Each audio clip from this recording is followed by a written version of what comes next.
പ്രവാചകൻ മുഹമ്മദ് നബി സല്ലല്ലാഹു അലൈഹി വസല്ലമ തങ്ങളെ വധിച്ചു കളഞ്ഞാലോ? അതും ഖുറൈശികൾക്ക് പുറമെ നിന്നുള്ള ഒരാളെ കൊണ്ടുകൂടി ഈ കൃത്യം നിർവഹിപ്പിക്കുകയാണെങ്കിൽ അതുവഴി ആഭ്യന്തര പ്രശ്നങ്ങൾ ഒഴിവാക്കാം. ശത്രുക്കൾ ചർച്ച ചെയ്തു. എന്നാൽ ബനൂ ഹാഷിം, ബനൂ മുത്തലിബ് എന്നീ കുടുംബങ്ങൾ ഈ അഭിപ്രായത്തെ എതിർത്തു. തിരുനബി സല്ലല്ലാഹു അലൈഹി വസല്ലമ തങ്ങളെ വധിച്ചു കളയാനുള്ള തീരുമാനം നടക്കാതെ വന്നപ്പോൾ ഉപരോധിക്കാമെന്ന അഭിപ്രായത്തിലേക്ക് ഖുറൈശികളെത്തി. അതിനാവശ്യമായ ഒരു ഉപരോധ കരാർ അവർ തയ്യാറാക്കി. ബനൂ ഹാഷിം, ബനുൽ മുത്തലിബ് എന്നീ കുടുംബങ്ങളുമായി മറ്റുള്ളവർ പൂർണ്ണമായും നിസ്സഹകരണം പ്രഖ്യാപിക്കുന്നു.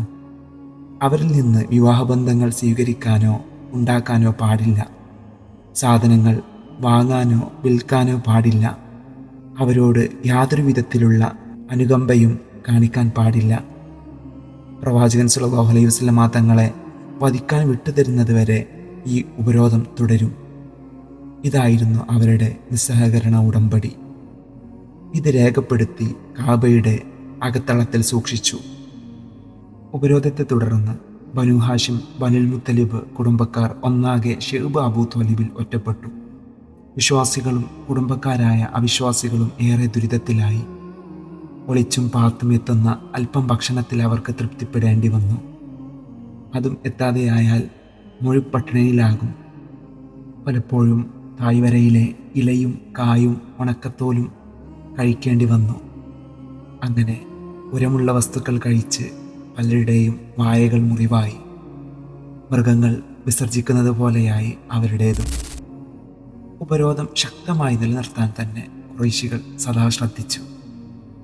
ഏതെങ്കിലും വഴിയിൽ ഭക്ഷണമോ വിഭവങ്ങളോ തായ്വരയിലെത്താതിരിക്കാൻ അവർ നിരീക്ഷിച്ചുകൊണ്ടിരുന്നു.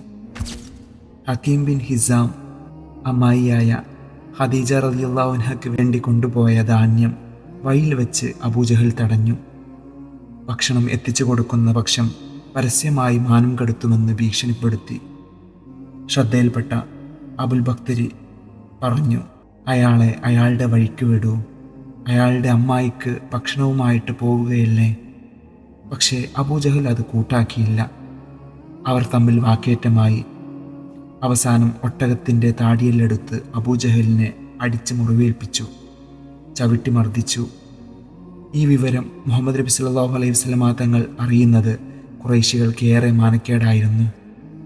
എന്നാൽ ഈ രംഗം ഹംസ റളിയല്ലാഹു അൻഹു കണ്ടുകൊണ്ട് നിൽക്കുന്നുണ്ടായിരുന്നു. ബനൂ ഹാഷിം കുടുംബക്കാരനായ അബൂലഹബും ആദ്യഘട്ടത്തിൽ തായ്വരയിൽ ഉണ്ടായിരുന്നു. എന്നാൽ വൈകാതെ അയാൾ ശത്രുക്കളോടൊപ്പം ചേർന്നു. പരസ്യമായി ശത്രുക്കൾക്ക് പിന്തുണ പ്രഖ്യാപിച്ചു. 3 വർഷത്തോളമാണ് ഈ ഉപരോധം തുടർന്നത്. ഈ കാലയളവിലെല്ലാം അബൂ ത്വാലിബ് നബി സല്ലല്ലാഹു അലൈഹി വസല്ലമ തങ്ങൾക്ക് ഒരു രക്ഷകനായി നിലനിന്നു. നബി സല്ലല്ലാഹു അലൈഹി വസല്ലമ തങ്ങളെ ഏതു വിധത്തിലും ശത്രുക്കൾക്ക് വിട്ടുകൊടുക്കാതെ സംരക്ഷിച്ചു. തായ്വരയിലെ ജീവിതം കൂടുതൽ ദുസ്സഹമായി. പക്ഷേ ഒരു വിശ്വാസിയും മാറി ചിന്തിച്ചില്ല. സഹിഷ്ണുതയോടെ അതിജീവിച്ചു.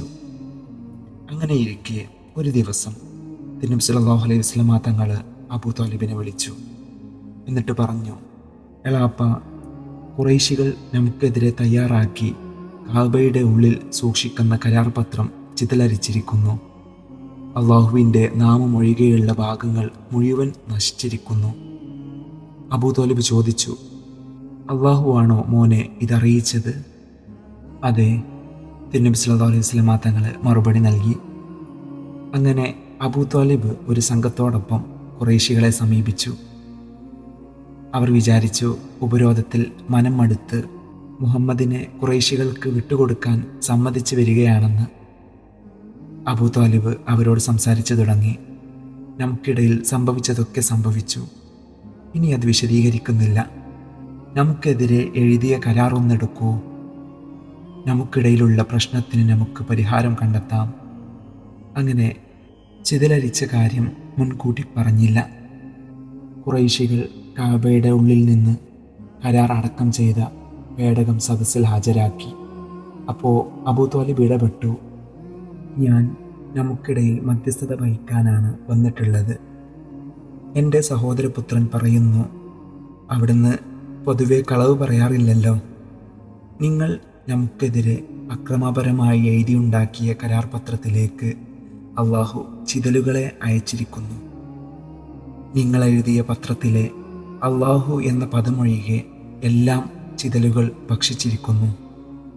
പ്രവാചകൻ സല്ലല്ലാഹു അലൈഹി വസല്ലമ തങ്ങൾ പറഞ്ഞ ഇക്കാര്യം സത്യമാണെങ്കിൽ ഒരിക്കലും മുഹമ്മദ് നബി സല്ലല്ലാഹു അലൈഹി വസല്ലമ തങ്ങളെ നിങ്ങൾക്ക് വിട്ടുതരില്ല.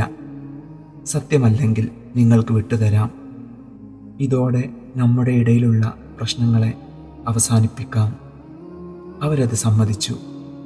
കാരണം 3 വർഷങ്ങൾക്ക് മുമ്പ് എഴുതി തയ്യാറാക്കി കാബയിൽ സൂക്ഷിച്ച കരാർ പത്രം യാതൊരു വിധേനയും നബി സല്ലല്ലാഹു അലൈഹി വസല്ലമ തങ്ങൾക്ക് കാണാനോ അതിനെ സംബന്ധിച്ചറിയാനോ ഒരു വഴിയും ഉണ്ടായിരുന്നില്ല. ആവേശപൂർവം അവർ പേടകം തുറന്നു. എന്തൊരത്ഭുതം! അള്ളാഹുവിൻ്റെ നാമൊഴികെ ബാക്കിയെല്ലാം ചിതലുകൾ ഭക്ഷിച്ചിരിക്കുന്നു. അബൂ ത്വാലിബ് അറിയിച്ച കാര്യം സത്യമായി പുലർന്നിരിക്കുന്നു. ശേഷം അബൂ ത്വാലിബും സംഘവും കഅബയുടെ സന്നിധിയിൽ വെച്ച് ഇങ്ങനെ പ്രാർത്ഥിച്ചു: അള്ളാഹുവേ, ഞങ്ങളെ ഉപരോധിക്കുകയും ആക്രമിക്കുകയും ബന്ധം മുറിക്കുകയും ചെയ്തവർക്കെതിരെ ഞങ്ങളെ നീ സഹായിക്കണമേ.